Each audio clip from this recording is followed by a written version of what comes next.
Hello and welcome back to Where Wub, a Universes podcast with myself, Ryan Levine, joined here by Mitchell Cimino, Calvin Harrigal, aka Wub, and Travis Tangeman. Today we will be talking about the newly revealed solo leveling, I guess, experience bundles and the Shadow Monarch bundle. And then we're going to have an expansion on the topic we covered last week, this time with Travis, where we're going to talk about the year of events as a whole, and I've prepared some stats to sort of go along with it as talking points. Some of it is exactly what I thought it would be, and there are some surprises of symbol representation, character representation, etc. So we're gonna dig into that, and I have not shared my findings with my cohorts, so it will be blind reacts, I guess, to How well do these we know universes? yes, literally how well do A game you show. yeah, how well do you know competitive universes? Were you paying attention? Were you watching closely? No. Anyways, so first thing is first, yeah, is the soul leveling bundles. And I think everybody has different opinions on it. I'll actually go last on this one. Because I what do we think about it as a whole? I think they're cool. I like the I think you said it before the podcast, and I'm gonna jump on it so that I have Mm-hmm. said something in this that's like meaningful. Just stealing your point but louder. You said that it would probably have been fine and no one would have had as like insanely visceral a reaction if they had just revealed the cards in the opposite order and been like, hey, by the way, here's the little extra thing on top is the reprint characters or the reskin characters rather. Um I think that all like the new cards and stuff are fine. I don't really care that much about the reskin characters, and also like in the show proper, none of those characters matter because they're not Sung Jin Woo. So like I also don't care for that reason. But the new cards are the very least interesting. There's like a lot of like play with those cards in not just him, which is exciting. Yeah, I think the Yeah. the attacks are kind of surprising in that there was definitely a point where we sort of naively expected shift attacks to be like these things that you could play somewhat cheaply and get permanents out of them, like backups, whatever. And they didn't really do that much. There's like Haymaker and probably some other examples I'm not immediately thinking of that are like reasonable to check without committing a bunch of foundations. And these all fall into that category where like they're decent attacks, some of them are slightly better than others, and then like the backups aren't bad either. So they just feel like I think they'll be really feeling good to put into play and like use, and like I like the idea of like getting a game piece out of playing an attack and like using it later for other stuff. So I think that like Shadow Song is really cool for that. I still don't love that he levels a little slow. Like I understand that uh the first level is really good, but again on defense you feel pretty blank early on. But I always, as soon as I saw the tree, I knew I would probably like playing with him because he has the same text of Zeke of like turning your backups into drawing cards and then also playing things from your discards so you have additional hand size. So a lot of cool stuff overall, at least from my take. Yeah, I am fine with it. I think overall, I do still think that they fumbled solo leveling twice, which is huge misnomer.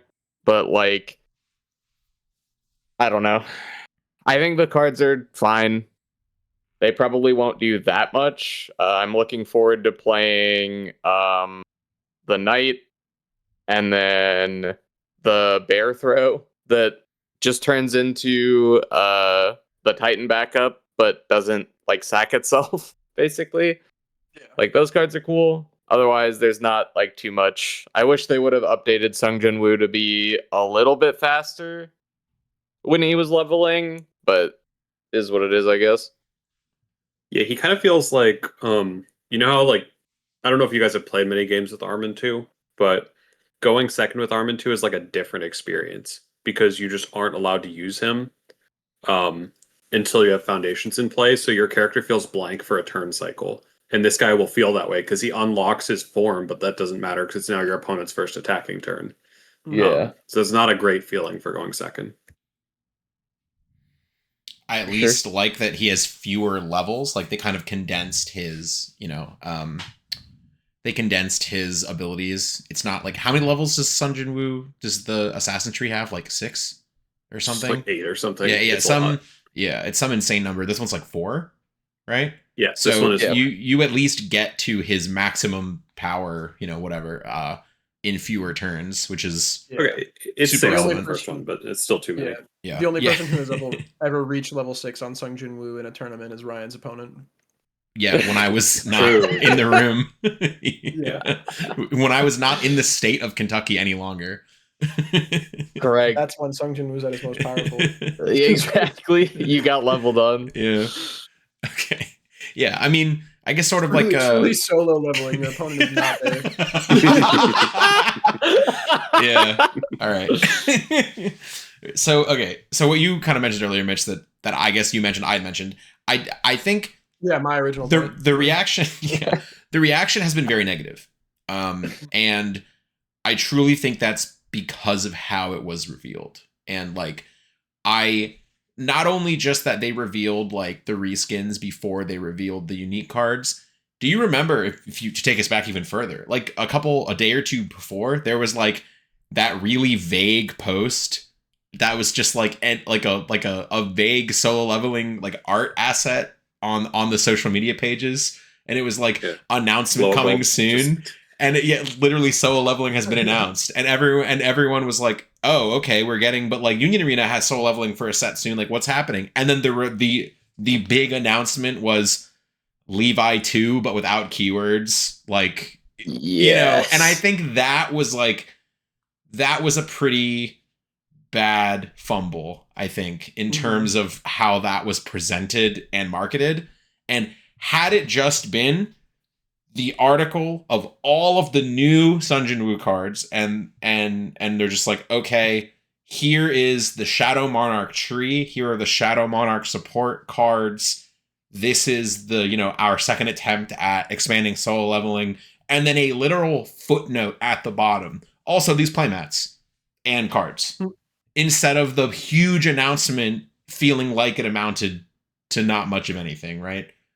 I just think that was like a miss in presentation, because I actually think the idea or the concept of expanding on, like, if they do something like this for the new season of Trigun, I would be very interested. If they did a Trigun Stargaze experience bundle and they just did like 2 new attacks for Vash, 2 new attacks for Wolfwood, and that was their expansion of Trigun in universes without doing a whole other set, which feels kind of disingenuous that we've gone from booster sets to, well, not every IP, would fit in a booster set, so we'll give them Challenger Series, and now we're giving like DLC to Challenger Series. Like, is kind of weird that we just like keep scaling it down. Yeah.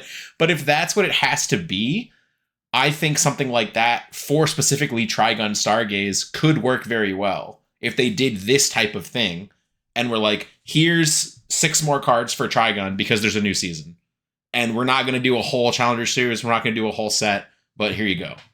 And I think that would be interesting. But I just think that it's kind of lame that we have like delegated a lot of series to just having this very small card pool, which is completely contradictory to the model of, well, you can play whatever you want, because like someone is going to get into this game and their favorite character is going to be Sung Jin Woo, and if you are trying to play Sung Jin Woo, you might as well just be dying at the table.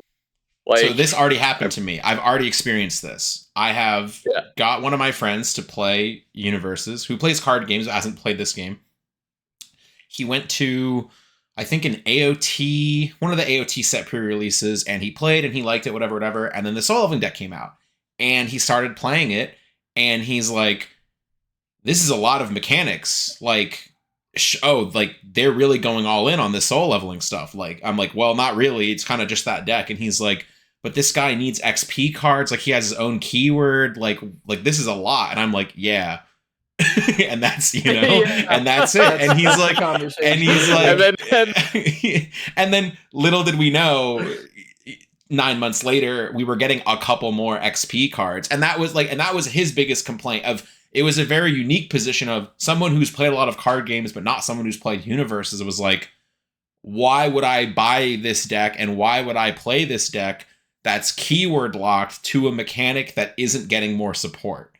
And then, yes, a year later, now it has gotten more support. You but bring up a great point. You do bring up a great point, Yeah. yeah. Where this kind of goes back to a conversation we had way long ago about Critical Role, and why we liked Guilty Gear so much is because Critical Role had so many keyword locked abilities that just didn't mesh with anything. When they introduced keyword traits in Jetburn and then kind of retroactively applied them to all the characters or whatever, that was fine because you had My Hero only keywords, and so many characters in the game had those. Like when you put Pro Hero tag on something, that's like a third of the characters in the game. correct. So that's fine, right? That's pretty open ended. Not for everybody, but it's pretty open ended. When you put the spell, like pick up a spell from Grave, and there were like 25 spells. Yeah. That's not, that's not great. And then when there were no more spells for 2 more sets, and you're like, well, what do we do now? Then Guilty Gear has now reintroduced those keywords and given those keyword traits to the Guilty Gear characters, which I think, retroactively makes Critical Role so much better. But the really, really, really IP specific ones like XP, especially because the reception to this soul leveling thing doesn't seem super great, I would be shocked if we ever get another XP card like in any capacity ever again, because I just don't see them doing this again based on the reaction, and I don't know where else you would put a hyper specific card like that. And it really, as you said, kind of goes against what I feel like the draw of this game is that you can mix and match everything when your character is so dependent on one specific word on a card. Right. And it's not even like this is like that crazy new, or like it's also like kind of mechanic based as well, where like I couldn't get Jeff to continue playing this game because Kurama has one card that like fetches a character, or like his kit is the only thing that does that or cares. So like, I don't know. It's like when you lock a character, doesn't matter what like IP it's in, even if there's like mechanics in the set that they're in like supported to it, even if they get future support, it's like you care about 0 of the cards that are being printed in any set or game period until like they do one more thing for this thing. And that's the other frustrating thing is like, even when they do make these sets and they introduce these new mechanics, it is so frustrating to like, if I was showing a new player that was trying to play the solo leveling challenger deck, a majority of the XP cards are either essentially blank or unplayable. Yeah. And it's like, I could not in good faith tell you to put these cards in your deck and play them, much less play the character that relies on them to level up. Like, could you imagine if Sung Jin Woo in the starter deck had a bunch of defensive XP pieces that he could use to try and reach his eventual goal of hitting the mega level? Well, yeah, he gains 2 life. That would make. What do you mean? That's that's a great defensive piece. Yeah. What are you talking about? Gun cocking stuff. Yeah. I don't like. What do you want? Are you stupid? You want more than that? Are you fucking stupid or something?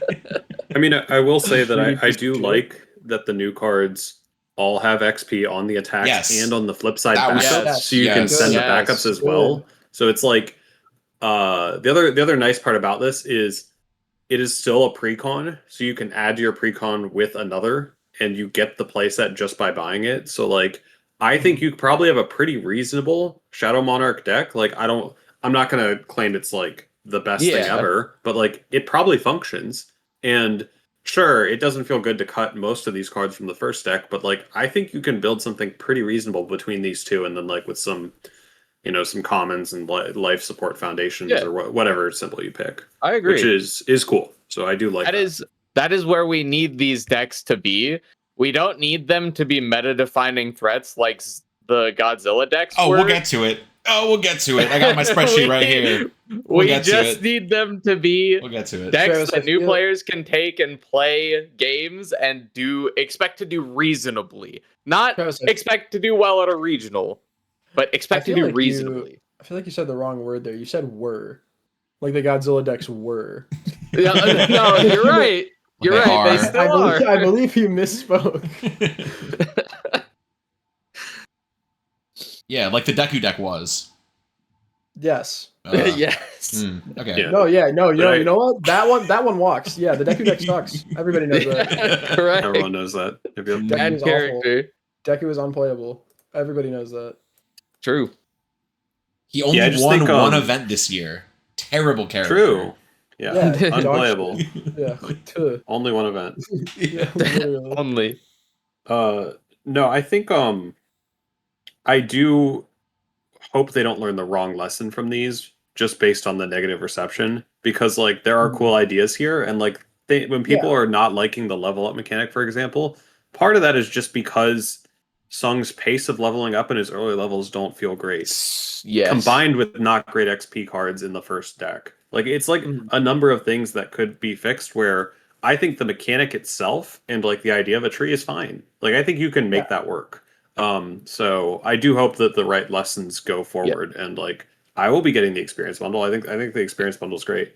So That is kind of the issue with these supplemental products, is if they make them and they do not have good reception, the higher ups of the company are not going to want to make more of these products, which means they will not learn the lesson that needs to be learned of, oh, well, these things were bad and people didn't like this for X reason, and then things of an adjacent reason will happen again in the future.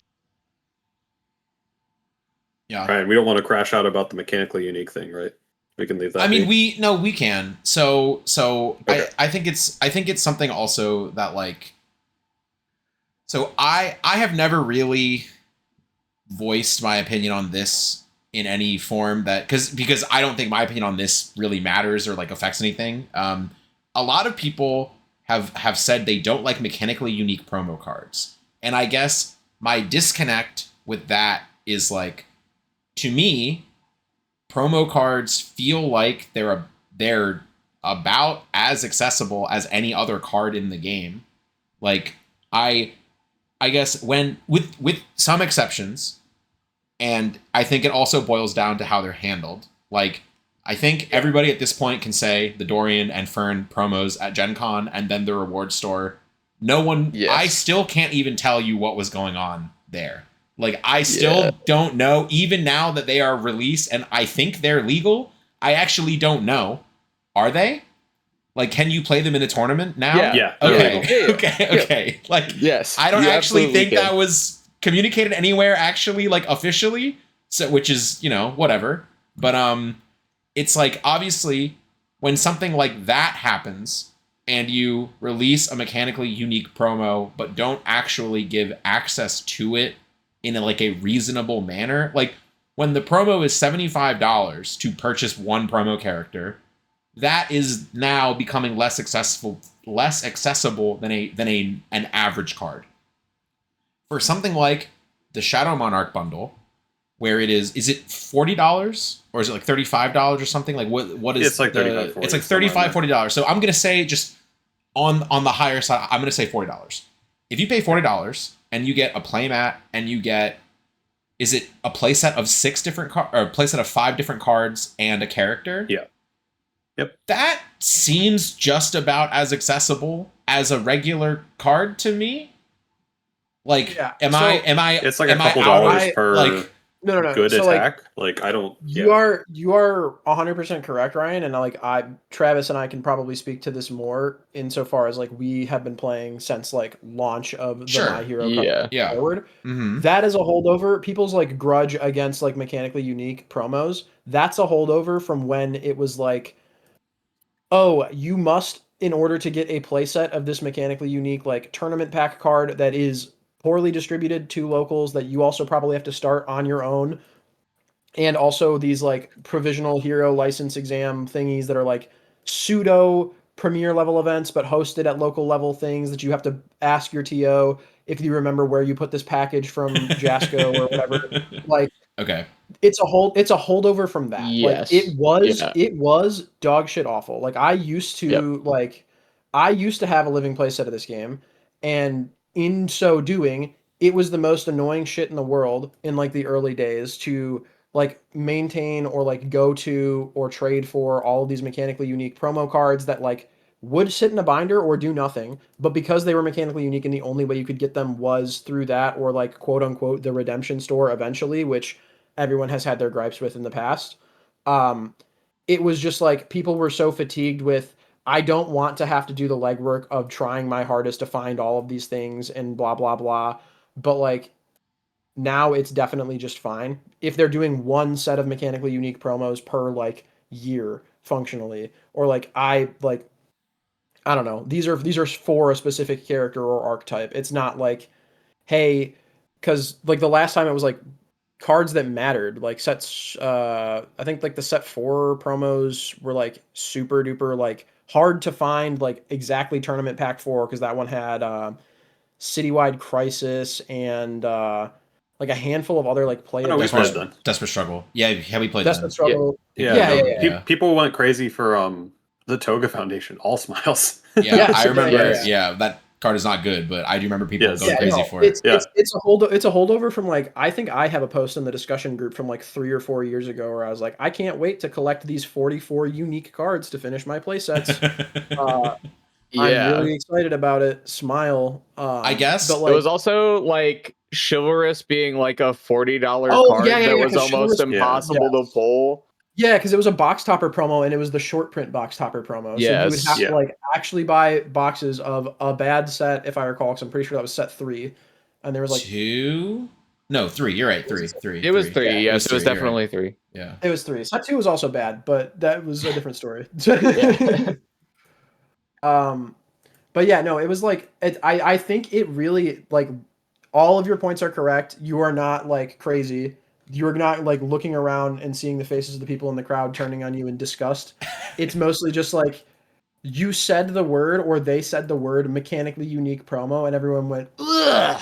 Yeah, and I guess that was what I was like, this, when I read it, I was like, this seems like if you want this card, if you want these cards for a deck that no one thinks is good, but if you want them, you can go on the UVS website and just buy them, and it's probably cheaper per rate than most other cards in the game. And like cards have to cost something, I guess. Yeah. Like when a new booster pack comes out, like you have to buy them. Like I don't know. None of what you were saying is like not reasonable. Yeah. Okay. I was really confused. We have the UVS community has drama from them for several reasons. I see. Like I understand. Good example was not knowing whether you are going to be able to get God, what was that card called? The 3-diff action, Mitchell. What is it called? Seize the Advantage. The one that Seize the Advantage. Yes. Seize the Advantage and the Bert Nerdy punches. Yep. Like until a week before the national event. Literally until a week before was when we knew that we were going to be able to get them at Nats. It was so the dumbest shit in the world to like walk around to people and be like, "Hey, I am looking for like this card." They would go, "What?" Then you would go, "I'm looking for Bert and Ernie punches." They would go, "What?" You would go, "I'm looking for ketchup and mustard." They would go, "What?" And then you would show them a picture on your phone and they would go, "Oh, I pulled the red one." And you go, "God fucking damn it." Okay, so what I will say is I joined the game, Wub and I joined the game right after that. Our first event was the Kissimmee Regional for League of Villains. And I had a complete opposite experience to everything you just said, because this was me not knowing there even were promo cards, probably. And I showed up, and I remember they had a station where you could go in person and redeem your points. First event they did that at. Oh! Yes. That was the first event they did that at. That's crazy. The switch is flipping literally in your head right now. Because I remember when we left, when we were talking about it, because obviously we've gone to a lot of other tournaments, mostly Yu-Gi-Oh events and YCSs, and there aren't like promo cards like that in Yu-Gi-Oh really, like or anything like that. But I remember that Webb and I were like, can you imagine Konami doing anything like this, like having a station where you could like redeem your points for the cards you need for the tournament? Like they would spit on you. Never. They Yes. would Yeah, like no, if you went up to the main stage and said, "Hey, I've been playing locals. I have these points. I would like to redeem them for the meta relevant card I need for my deck." They'd go, "Do it online." Yeah. Like that. Like that's Literally. That's literally what would. They would pull it's- you behind the curtain, and Jerome would bag you with his tie. Yeah. Like so when we got there and we were like, oh hey, like we're you know like new-ish. I actually remember I talked to Guile. Guile handed me a promo. He's like, oh, you're a new player. This is your first event, and he just handed me like what's it called? The oh man, it's the 3-diff Kirishima attack from League of Villains promo set that you full block anything. Red guard. Red guard, yeah. yeah. Red And he just guard. handed me Red a red guard. guard. Yeah, and he was like, Yes. yeah, and he was like, here you go. I was like, oh, cool. Like, Yeah. I just like, No, okay. Like that's really in retrospect, that's really funny that you Yeah. dodged the entire is- like mechanically unique Yes, promo scare. literally. You functionally, to the people that have been here since MHA 1 forward, you might as well have just like when they post something that says mechanically unique promos, it's like posting a slur. It's like crazy. And Ryan doesn't even know. And I'm just like, what's and what do you? everyone's just like, yeah. whoa, you can't say that. And you're like, what are you talking about? Like, Just go up to Guile and he'll give you Yeah, one. he Like, what just do you? gives He you- just yeah. gives some Yeah. just hands you the card. Like, what do you mean? Yeah, What do you like, mean? Idiot. yeah, for the people that drove around to their local card shops and had to fucking beg a week before a tournament, like, hey, do you remember getting any of this game in? No. What is it? It's this. Fuck. It's blah blah blah. No. Okay. And then driving to the next store and ripping through infinite tournament packs to find seizing the advantages to go play in a tournament. Yeah. Yep. Okay. It was I bad. get it. It was I get rough. it. Was, Yeah, I get it. was I get bad. it now. Awful. That makes sense. Yeah. You're Yeah. painting a picture for I mean, me. We do Yes, remember. I just wanted you to know. Like, we do remember the All Might All for One starters where you paid $40 and got one final smash. Like, Yeah. we were in the yes. trenches for that. Yes, Yeah, yes, that yeah. one- Yes, it's Oh because my it's that God. on top of the tournament pack stuff, on top of the box topper stuff, on top of the Yeah. provisional license exam stuff. It was OP has never been consistent, and it's never been Yes. good. Well, I see. Yeah. Okay. I'm I learning just a wasn't lot sure if here. it went deeper than that or like. No. was- Yeah, okay, you're. 'cause It's, yeah, it's we- just yeah. yeah. It's just. I it's do just- remember. Yeah. I do remember, and again, so this is probably the closest I got to experiencing this, and I didn't care because it was just for locals and it didn't affect my ability to play a tournament because there were no events. Is when Jetburn came out, I really wanted Hacker Extraordinaire. So did everyone, obviously. Like, that card's insane. Yeah. And Mhm. our locals just didn't get sent the Plus Ultra 6-packs for over a month. I probably played 4 to 5 weeks of locals, and the TO is like, yep, they just didn't send us the packs again. I'm like, huh.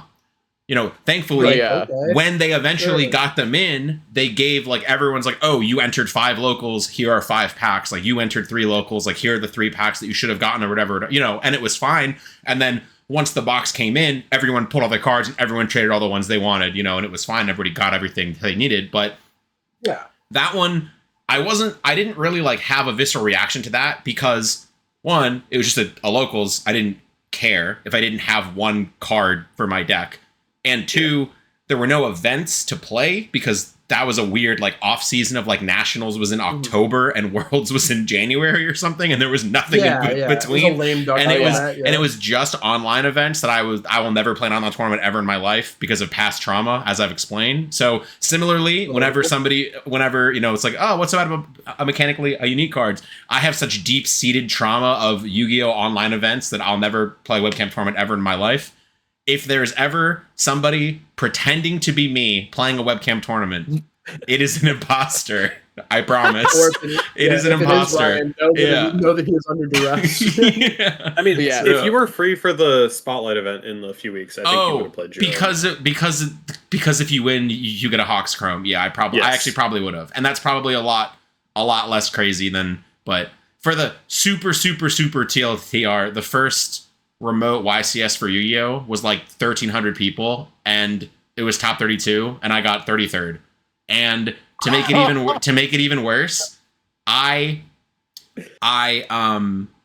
accidentally locked the door to my home office after round 2 and locked myself out of my webcam setup and had to like concede my round 2 because I couldn't get into my setup, and I kicked in my door. There's still Twitter threads about this. It literally went viral in the Yu-Gi-Oh community. I kicked in my office door to get back to my webcam setup. So I lost round 2 round 3 because I was not at my computer. And then I won out day 1 from there. So I was like 7-1 or 8-1 or something. And then I lost round 10 and then won round 11 and then went 9-2 and got 33rd and never wanted to touch a webcam ever again in my entire life. That's so crazy. That is You're like saying if you locked in and kicked your door down earlier, you would have yes, gotten in? yes, You would have yes. dropped If I had locked in and really I didn't have the conviction, I had to lose a round first, and then when I lost round 3, I was like, I'm not going out like this, and then so you fucking jumped up double-footed drop kick. I'm pretty sure there's still, I don't think I have it, but there is a video. I was in a Discord call to like 8 people and we recorded it. Like there is a video of me doing it. I don't know where it is, but it does exist somewhere. There is a video of me kicking in my door to play Yu-Gi-Oh. We need that video for the podcast. The people need to see this. In that moment, you were the closest to Calvin Tahan you would ever be. Yeah, for sure. Like it was my deck was broken. My deck was broken. I thought I was gonna win the tournament. Like my deck was insane. I thought I was gonna win the tournament.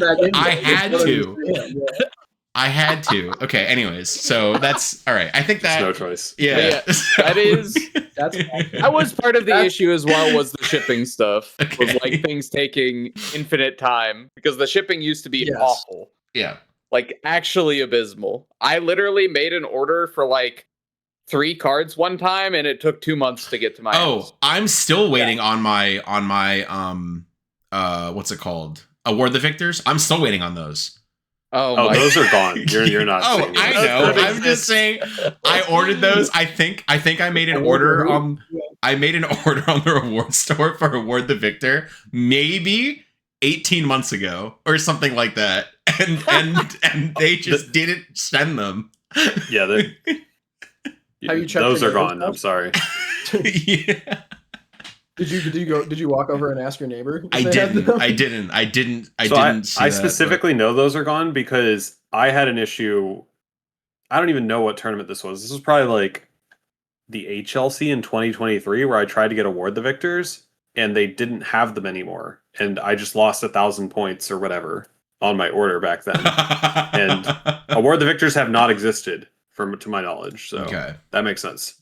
Whoops. Well, next time they have retro legal MHA promos go up on the reward store. If Award the Victor is legal, I'm definitely messaging someone and being like, hey, you scammed me for my 180 points of my Award the Victors or whatever. That's pretty good. Anyways, okay. So I think we covered. Okay, so now I understand, I guess, the trauma, the visceral reaction to the trauma reaction, the trauma response of the universe's community. Yeah, like actually, I get it now. I get it. Oh, you know what?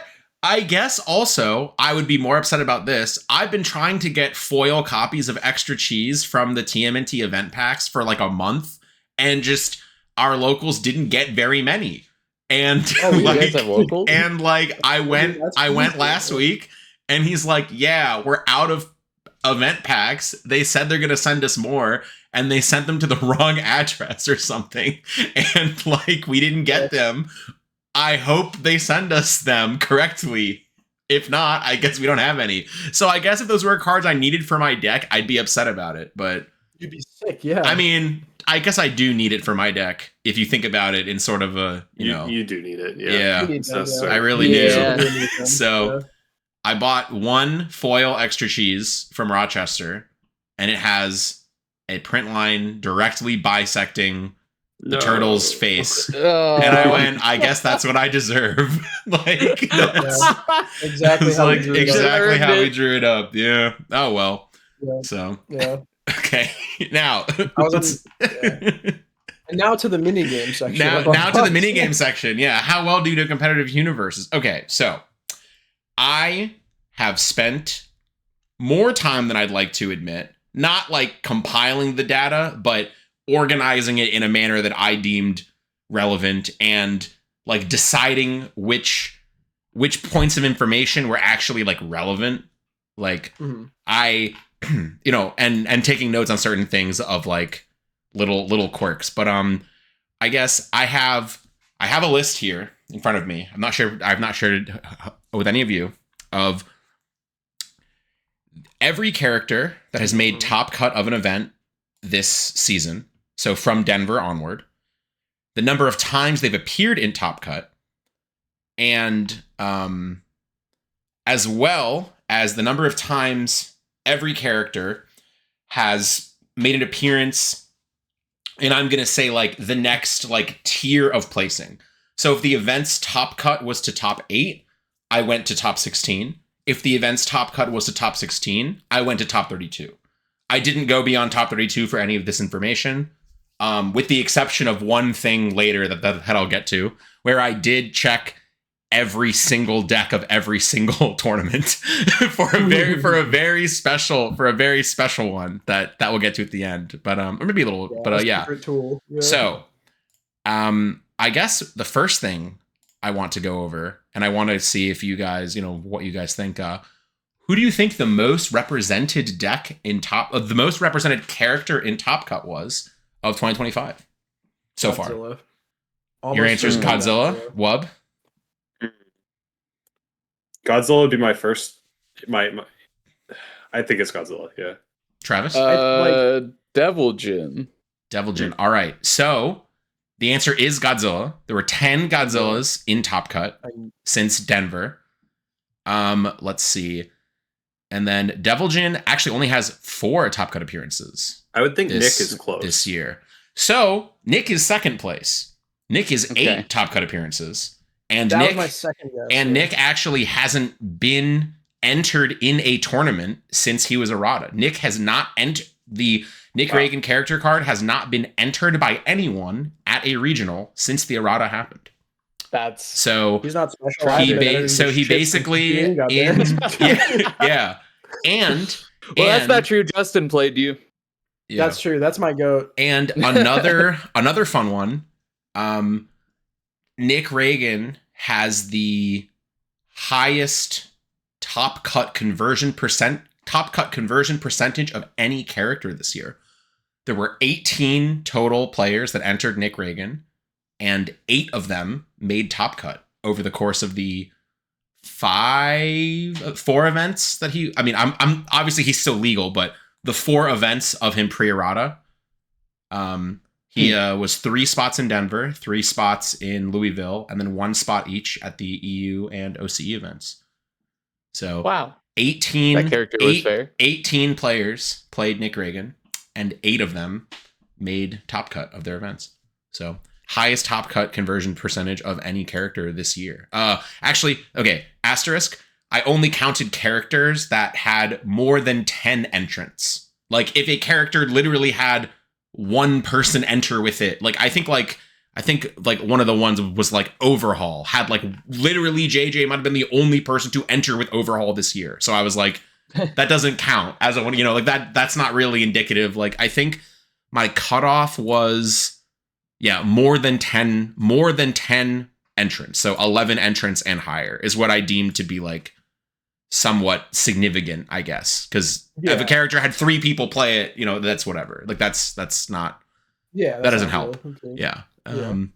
So who do you think the character entered the most this year? Enter the most. It Like has to be the Godzilla. most played character this year. I think It has to be It Zilla. must be Zilla. Yeah. Okay. Yeah. Mitch is saying Zilla. Travis saying Zilla. What?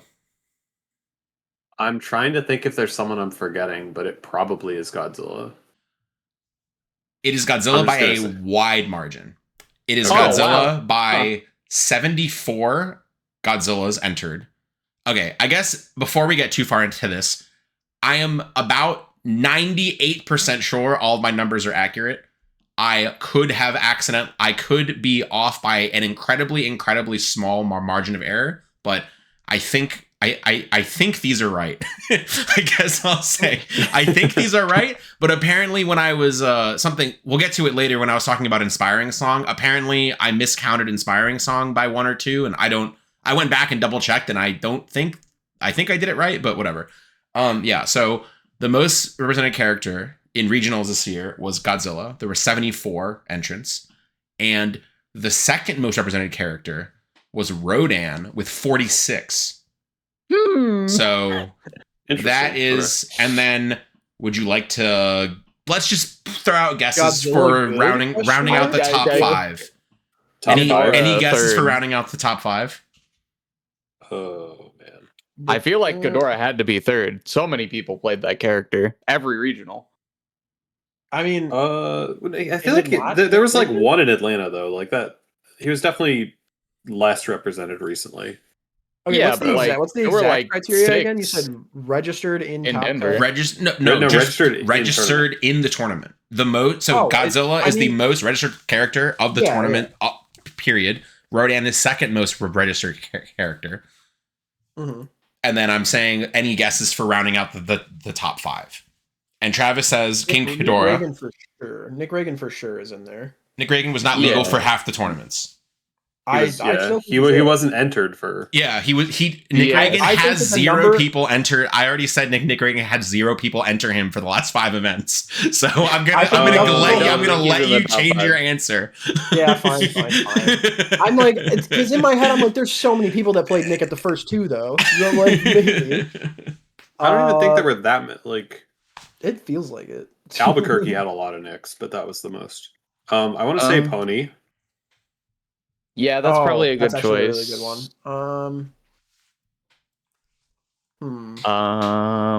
The backup stuff was only legal for.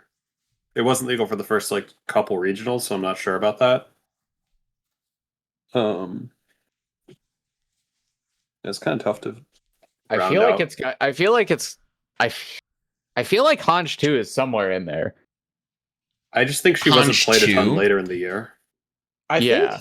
think is it oh god. It could Devilgen could be one. We've had what 3 regionals post AOT 3 or no? 5. Oh yeah, it probably Devilgen. We had 5 Devilgen's regionals probably post in there. AOT 3. There weren't Is a ton of Devilgen- Devilgens early, but yeah, I could see it. What about what's her face? 3-3 lady. Peak? 3-3 lady. Oh, Peak. Peak. Oh, Peak.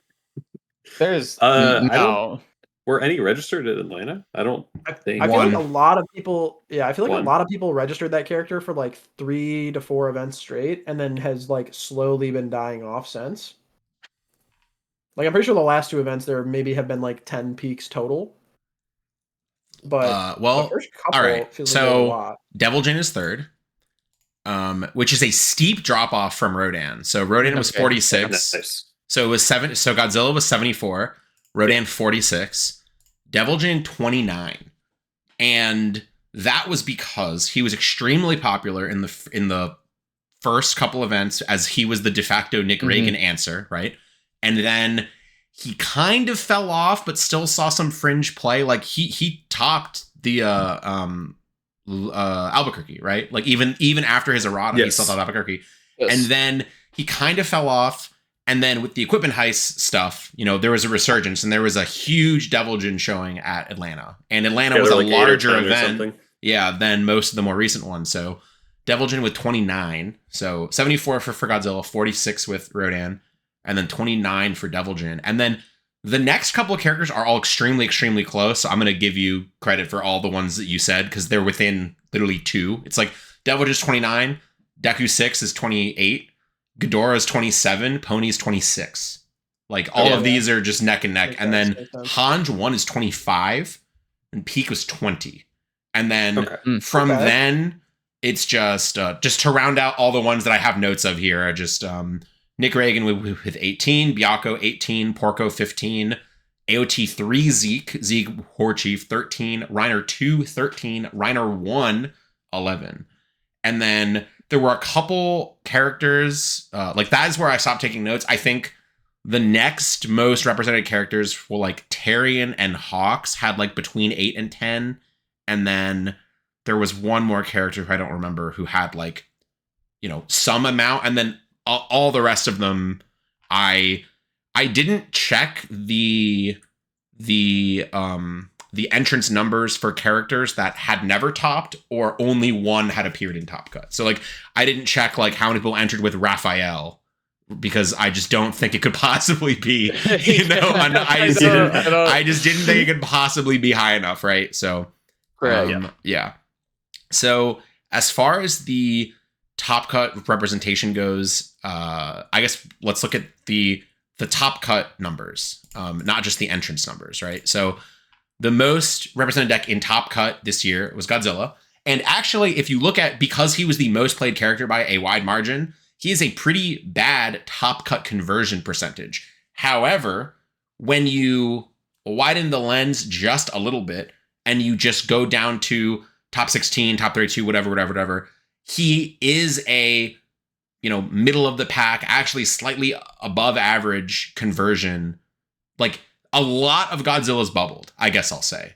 He is a character, like that is something that I did see is like there were a ton of Godzillas swimming around in the, 17th to 32nd club, right? For a lot of these events. So when you pull the lens back a little bit, then it kind of equalizes. But as far as like Top Cut conversion goes, although I will also say a number of the like bottom placing Godzillas were literally just playing Godzilla precons. Like their deck list was just a Godzilla challenger deck. So I don't really know how genuine it is to look at a precon character in that lens of like technically, 4 Godzillas entered, but they literally were playing starter decks.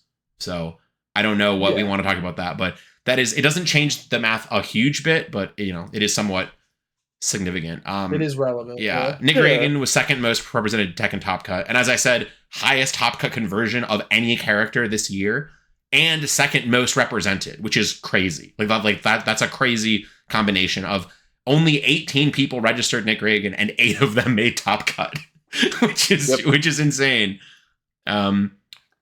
Rodan is next. Rodan and Hanj 1 are tied for 7 Top Cut appearances. Which also means Rodan has a pretty bad Top Cut conversion because he was such a popular character in comparison, right? And Rodan is one that actually, even if you pull back the lens and see, even if you expand it farther and go to top 16 or top 32, he still has a below average conversion. A lot of the people who entered with Rodan did not do very well. However, Rodan is the only character that won 2 events, and Rodan also made the finals in a 3rd event. So as far as actual performance in Top Cut, I believe Rodan, that's something I didn't have prepared ahead of time. I didn't look up characters with the highest win rates in Top Cut, but I think it has to be Rodan.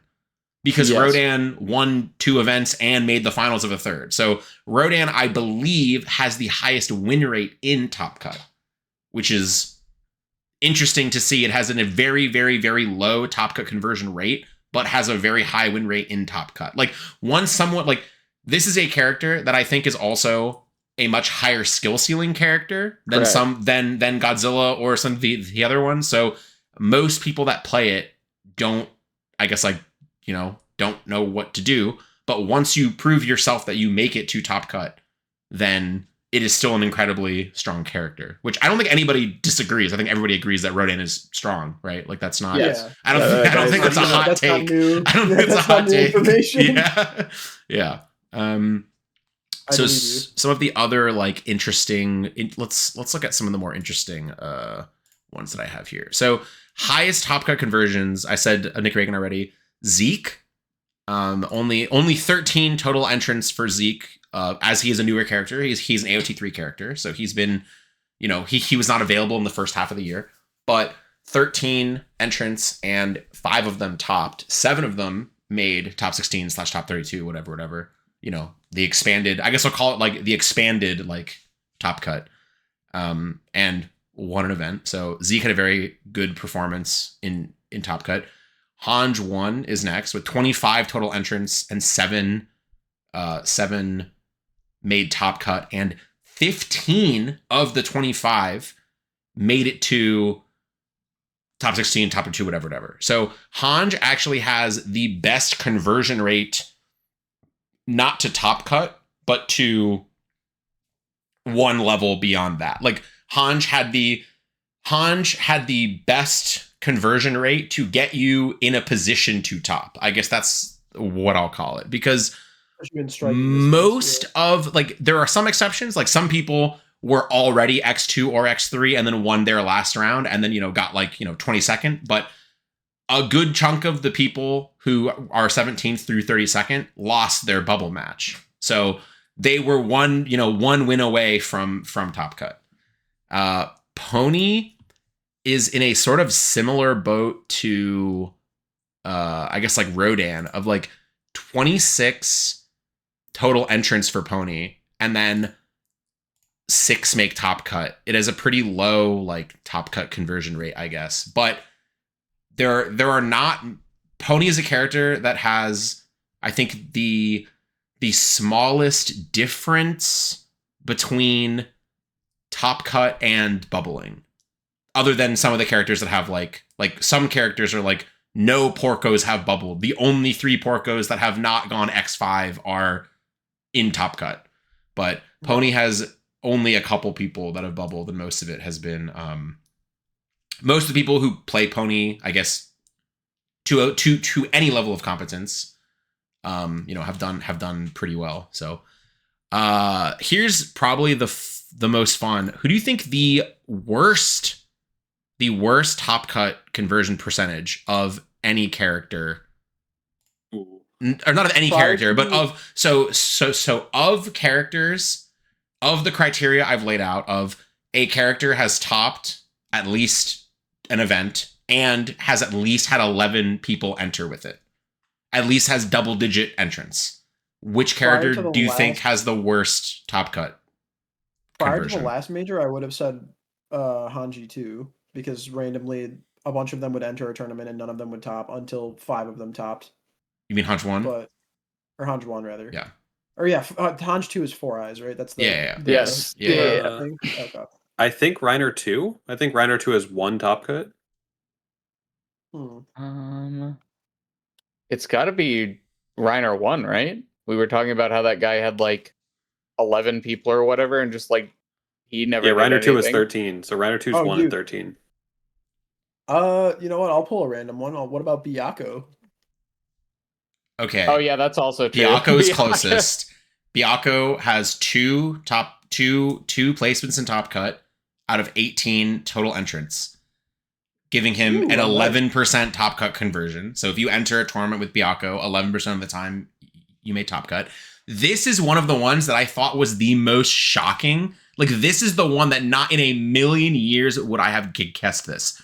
The character with multiple top cut appearances that has the worst top cut conversion percentage of every character in the entire game this year is Ghidorah, and it isn't close. Oh, it yeah. Is, okay. It is that makes not close. It is not close. 27 entrants and 2 top cut appearances, one of them being a win. And so a less than a 7% top cut. Okay, that actually literally makes perfect sense to me, because the exact same thing you were saying about how like yeah, like the Rodan deck is hard to pilot. So Yeah. the people who do well with it, Mhm. blah blah blah. The Ghidorah deck only really wins when your opponent gets opponent's bored not very and good. loses. Yes. The Ghidorah deck wins when your opponent gets bored and tries to kill you and then doesn't. Then you get to win Yeah, the it's- game, and until then it's you a get to chump sit check there. deck. Yeah, Huh. that makes an insane amount of Yeah, sense. To it's me, very actually. that was one of the ones I was just like, well, I thought just the margin was crazy. I was looking at it and I'm like, wow, Nick Reagan has a 44% top cut conversion, and then you get down even like the middle of the pack. So for the record, like the middle of the pack ones are like 20% top cut conversion. So actually, Ponies is actually a little bit better than the average. Ponies is 23%. It looks like, yeah. But most of the characters that have significant representation. Like if I look at Mimic, it's like Mimic 4 or 5 people have entered with Mimic, and Mimic is top 2 or 3 times. It's like that's whatever. Mm-hmm. And similarly, like Hawks is like I entered with Hawks twice, and 2 of the tournaments I entered with Hawks. If I didn't show up, there were no people playing Hawks in the tournament. Yeah. So yeah. Ooh, Here's here's an interesting one. What about Tyrion? Because that guy was at Tyrion- like 2 events so total. Tyrion- and I think a lot of them converted for at least the first one. He had less than 10 people play him, so I do not have the numbers on that one. Ah, okay. Yeah. That, you know what? That makes more sense. Yeah. He's also the Badgie incident, so Yes. The right. Badgie incident. So Yep. similarly, actually, fun. Let's see what I got on this one. Hawks is the only character with 3 top cut appearances that had less than 10 people enter him. So scoreboard, Oh. I guess. Yeah, I don't know. Yeah. I don't know what that says, but it sure says something. It's, something. It must. Yeah, but anyways, yeah. So I think that's all I have as far as like crazy outliers. Let's see. The character who is bubbled the most is Deviljin by a pretty wide margin, I think. Deviljin has 4 top cut appearances and 11 people, or I guess 7 people have bubbled. I guess is the actual like. Is the actual Yeah, thing, honestly, but that also kind of makes sense to me, but.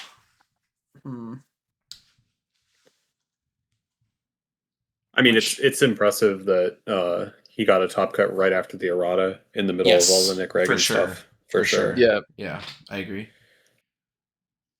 And then let's see, anything else interesting? Anything else particularly interesting that I didn't mention? I think that's it, I guess. I do want to talk about some of the characters that. So I guess I'll just name off the characters that have exactly 1 top, and then I want to talk about some of the characters that have not made top cut, but have made it in the top 32. And just like these are some of these make sense. Some of these I'm like, oh, I wouldn't have expected this, but okay. Characters that have exactly 1 top cut appearance: AOT3 Mikasa, Ymir, and then won the tournament. Bakugo 4, AOT2 Aaron, Overhaul, Paul Phoenix, and Raphael. And then characters that have no appearances in Top Cut, but have made the top 32 or whatever. Toru, Spike, Smiling Titan, Ryu, Ochako 4, Not 1, AOT 1 Mikasa, Grog, AOT 3 Aaron, Donatello, Divana, Brad, Acting Captain, Big Mouth Titan, Bert 2, April, Alora, and Elder. What does Brad acting? That's me. Captain? Yes, I was Elder. Yes, Right. I do not know what Brad Acting Captain does. He is I the do not discard. know.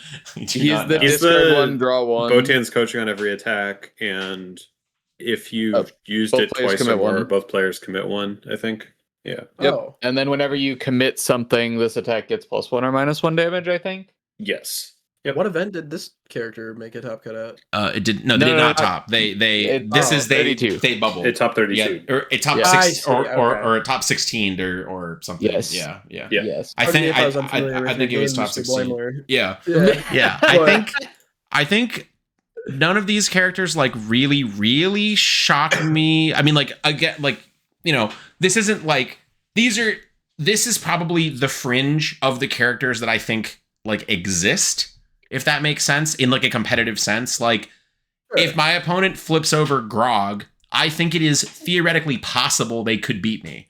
If they flip over, I'm sure there are 15 characters I can name, from different sets that, like, if they flip that character over, I'm like, I think we could play this 100 times. And like, it doesn't, but it's like, I look at these and I'm like, this checks out. Like, if my opponent flips Bert 2, they might just rip my head off. Like, maybe. Like, there's something there, right? Like, these are the characters that I think I get down to, like, there is something here, and it makes sense or whatever. Okay, so that's what I've got on, like, characters. I guess, like, did anything completely? I will send you guys this spreadsheet when we're or after we're done. Also do the spreadsheet, and you can just look at some stuff and see if anything, like, Well, also, if you jumps want, out we to can you. just link it and link it in the description for other people who for this random nonsense that I spent for anyone in our community of fringe dudes who really love collecting data that might enjoy collected data. Well, I definitely collected this data from the dudes that enjoy collecting data. So this was just me entering it into a format where I could read it easily. So this wasn't actually me performing anything new. Okay. Symbol representation. I think this one, some of these made so much sense to me, and there is one crazy outlier that I have some crazy stats for that I actually, not in a million years would I have guessed this. Okay, so up to this part, like, you were like, you're presenting these to us like, look, isn't this crazy, or is any of this, like, surprising to you? And I'm like, not really. It just explains a lot. It's the same thing with, like, us giving you the backstory on why mechanically unique promo is a slur. But, like, you're like, oh, I get it now. Now we're gonna get to the part where you're gonna be like, hey, did you know this crazy shit? And then I'll be like, I did not know this crazy shit. This is okay. So, this is the free space. What symbol was most represented in Top Cut this year? Chaos. Wow, chaos. Yes. Who would have thought? Yeah. Okay. Color me shocked. So Chaos had 20 spots in Top Cut. So for the record, there are 12 symbols in the game, and technically, for now, there are 12 people who might not know. symbols in the game. There are 12 symbols in the game. And I just remember Response on Play at one point talking about the gear symbol and not knowing what it was, and I was just like, "Oh my god!" Okay, yeah, oh, God, we've fallen so far. Okay. So hold on. All right. So there are 12 symbols in the game, and there were in total 88 spots in Top Cut because there were 7 top 8 events and 2 top 16 events. So there are 88 spots. In a world of equal distribution, which never could really happen, that would be 7.3 spots in Top Cut, so 7 or 8 spots. So 7 to 8. I'm even going to go as far as, like, 10 is, like, the sweet spot for where we want a symbol to be that I think is at, like, an acceptable power level. And we'll go, just based on the distribution of how this works, right? Is like, once you have someone appearing 50% more frequently than the other symbols, I think there is an imbalance. And similarly, when you have a symbol appearing 50% fewer than the other symbols, I think there's an imbalance. So Chaos had 20 spots in Top Cut for a total out of 88 total slots. So Chaos had almost triple the amount of Top Cut spots that would occur if there was an even distribution of power, I guess. So, any guesses on the second most represented symbol and how many there were? Death. Yeah, I was about to say. Yeah. Close. I have no idea on the number. Death is tied. Death is tied for third. There is a Okay. a four-way tie for third. 1, 2, 3. There's a four-way tie for third, but second has So any other guesses for second? Life. Also tied for third. That's weird. This is one of the outliers that I wouldn't have expected for sure. I don't think it's like insane, unfathomable, but I wouldn't have expected it. Is it order? Is it? Is it all? Order is also tied for third. Order is also in the tie. So I guess I'll say yeah. Go for it. If you what? If it's all, that's like all is not. All is not. In fact, all is one of the worst performing symbols. Is it evil? No, all symbol decks have topped other than Nick Reagan this year. Other than Nick Reagan. Other than Nick Reagan, no, all symbol decks have topped. All right. The second... Is it evil? It is not. Evil is one of the worst performing symbols as well. What about air? Air is in the tie for third. So the third... the four-way tie is life, death, air, order is the tie. Okay. And so it's chaos with 20, life, death, air, order with 9 each, and then earth with 10. Earth. And that is not something I would have expected at all. But I think a lot of the ponies were earth. The Biakos were earth. The mimic was one earth. of the mimics was earth. Yeah, it was just like this wasn't two of them one. Maybe they both were. Yeah. This just like Earth was not a symbol I expected to be. I thought Earth would be close to the bottom. So Chaos at 20, Earth at 10, Life, Death, Air, Order at 9 each. So what do you think the worst performing symbol this year has been? And how many do you think there were? Good symbol. Good symbol. Good symbol. If Raphael was on good, then there's no. But I don't know if he was. Good symbol is not the worst performing symbol. Good has 1 appearance in Top Cut this year, and there is a symbol with 0. There is a symbol with 0 placements in Top Cut. Water. Who's the right? hero? Who Top Cut Water. with the good symbol? Water. Wow. Water is the worst performing symbol. Water and good are both pretty equally like poorly performing, but yeah. The Raphael was on good. The Raphael was on good. Yeah. So I have some fun water statistics that these are the ones that this is the one that I would not have guessed in a million years is that water did worse than good this year. I wouldn't have thought that was possible. So to go further, I also have numbers for not just Top Cut, but the next tier, expanding it top 16 and top 32. So for Top Cut, Chaos 20, Earth 11, Life, Death, Air, Order 9, Fire 8, Void 7, All 4, Evil 2, Good 1, Water 0. So I think it does not shock me that Evil and Good are towards the bottom. It does shock me that they are not the bottom. So when I look at this distribution, truly, I think Void, Fire, Order, Air, Death, Life, Earth are about the power level and pretty balanced with each other. Like they're about the power level I think you want to see. Like I think if you're looking at this spread, you're going, those symbols are in a good spot. When you see Chaos has 20, the alarm bell should be going off. That this symbol has double the next symbol. Double. Okay. Like so this discussion is a little difficult because of Attuned, right? Yes. I'm curious how many Earth characters were Earth Chaos. Because Godzilla is Earth Chaos, Mimic is Earth Chaos. That is a great point. That is a great thought. That is a great point. That is a great point. Godzilla is Earth Chaos and Mimic is Earth Chaos. That is a good point too. I don't have that information. I didn't really think about it like that. But you are right, because Attuned does make this harder. That there definitely are things to be considered. So when I look at this, in the opposite direction, the alarm bells going off are all has not made Top Cut since Nick Reagan, and Evil and Good and Water are drowning. So all Evil, Good, Water have the opposite problem that they need help.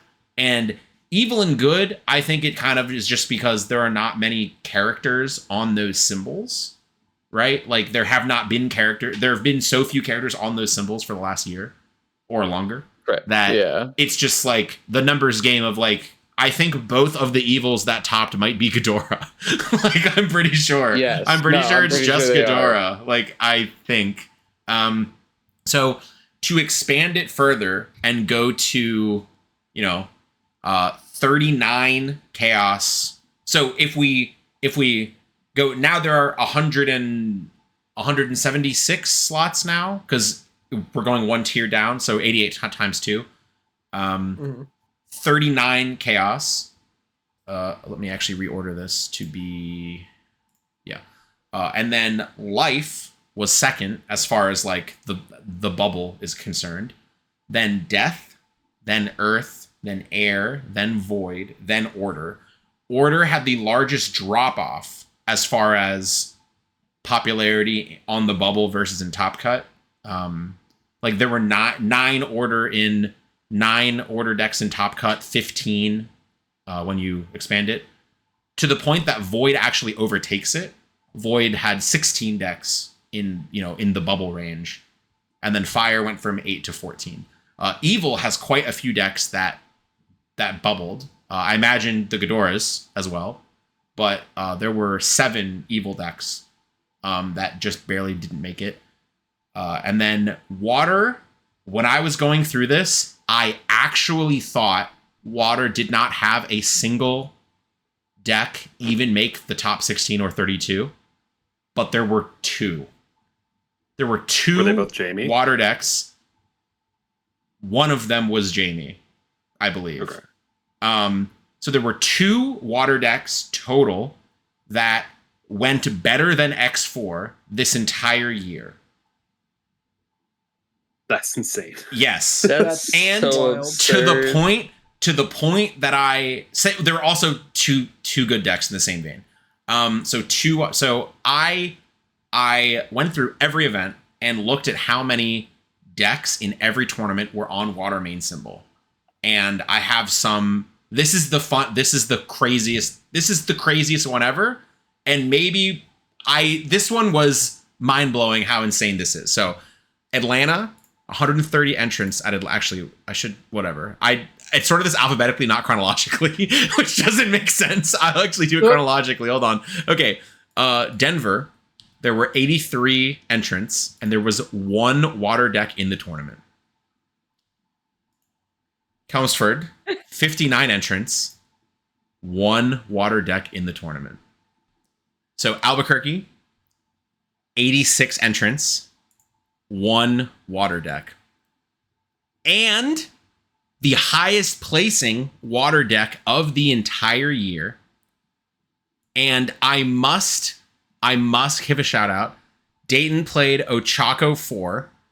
He got 11th place, and his only 2 losses in the tournament were Wub round 4 and Travis round 5. Damn. So That's a bad draw. you two were responsible for choking out the Water symbol from competitive universes in the year of 2025. I had to do it to him. If either of you had lost, the Water symbol would have made Top Cut this year. I can't believe He is a warrior. No. He is a warrior. Okay. So that was the craziest thing I found in all of my research. I was like, this can't be real. That can't be real, but it is. Okay. Melbourne, 39 entrants with 2 Water decks. Louisville, 175 entrants with 10 Water decks. There were more Water decks at Louisville than I think every other event combined the whole year, because it was the week Jamie released and people tricked themselves into thinking he was a playable deck.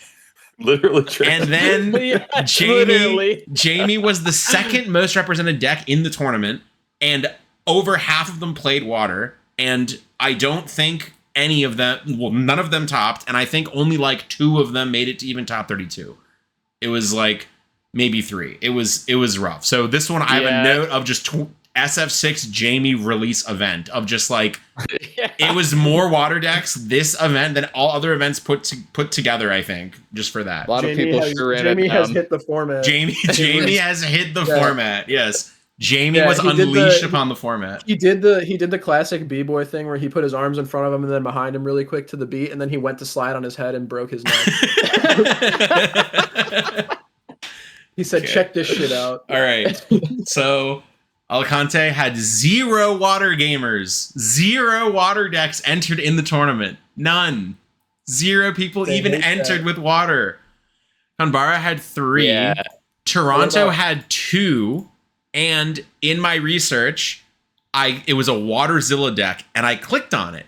And I thought it was just a Godzilla Challenger deck, just out of the box Godzilla Challenger deck. And I went, Well, I guess technically this is the water symbol because it's, every single card in the deck is chaos and earth and water. So technically, I guess it just defaulted to water for some reason. I don't know why it would do that and not default to chaos, which is, the first symbol alphabetically. Then I looked closer. It is a Godzilla Challenger deck -4 Electric Moth. I think it and +4 Ice Sword Execution. Yeah, because that's the only because it's the only in the deck, right? Wow. Yeah. That's powerful. Yeah. So every other card is just the water the water foundations from the. I guess yes, it's missing a couple of the foundations with like Mothra's face on it.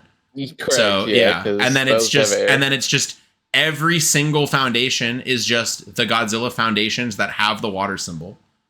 And then the dude bought the deck, went, I love Godzilla so much, opened it, saw Mothra, pesky. Yeah, literally, basically, best. Basically, that's so what funny. that's what it looks like. So that one, I was like, oh, that's why. Like that's why it didn't default to chaos so because funny. it was actually there was Oh, one yeah, water card. He There was took- one water card. Yeah. So funny. And then all the rest of But it. in Kraken, he just would have had a dual symbol deck, right? Yeah. He requested his yes, cheeseburger if with bacon on it. Yes, if it was Kraken instead of Ice Sword Execution, yes, it would have been water or earth. Yes, it could have been a dual symbol deck. Water or chaos. Okay, Water water or or chaos. chaos. Yes. God, that's hilarious. Yeah. So That's water not looking good. awesome. So and then Atlanta 130 decks with four water decks, making a grand total of 22 water decks entered total.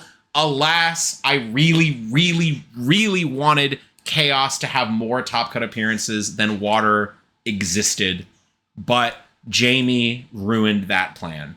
So because of Jamie, there are more water decks, period, entered in Universes events than Chaos decks made top cut by a 10% margin.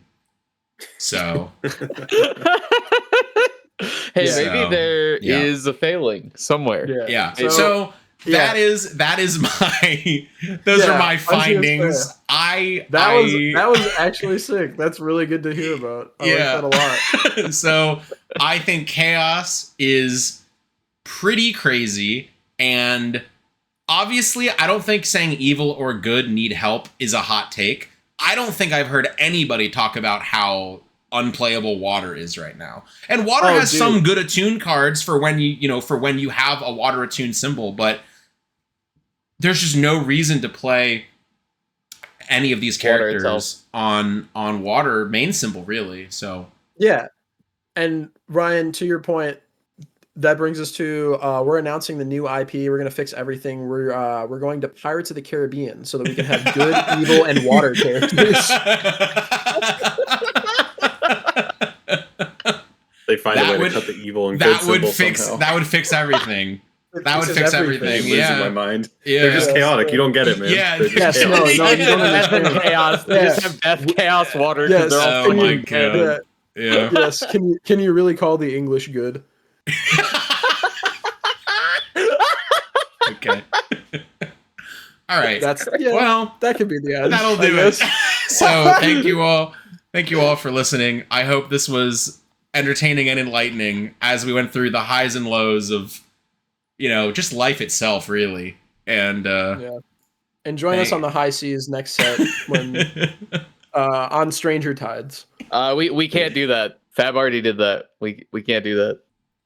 Oh, so we're not supposed to emulate Unlucky. games. Yeah, no high seas. We can't do that. That one's already taken. Yeah, we can fix this problem by also removing the water symbol from the game. yeah, they tried that for a little while, I guess. Yeah. There wasn't any water in clearly. Attack on Titan. Yeah. Don't they go to the sea? That's like the whole point. Yeah. Well, there's no. Okay. I haven't In seen the this first season, they don't think there's an ocean, or they don't know. Are they That's like the stupid? thing. That's why the haha no water. But then it got extended to the entire thing, and we're like, oh, Oh, okay. Yeah. Yeah. I Okay. understand. All right. Thank you all. Thank you all for Yeah, for thanks listening. for watching, everybody. We'll see you next time.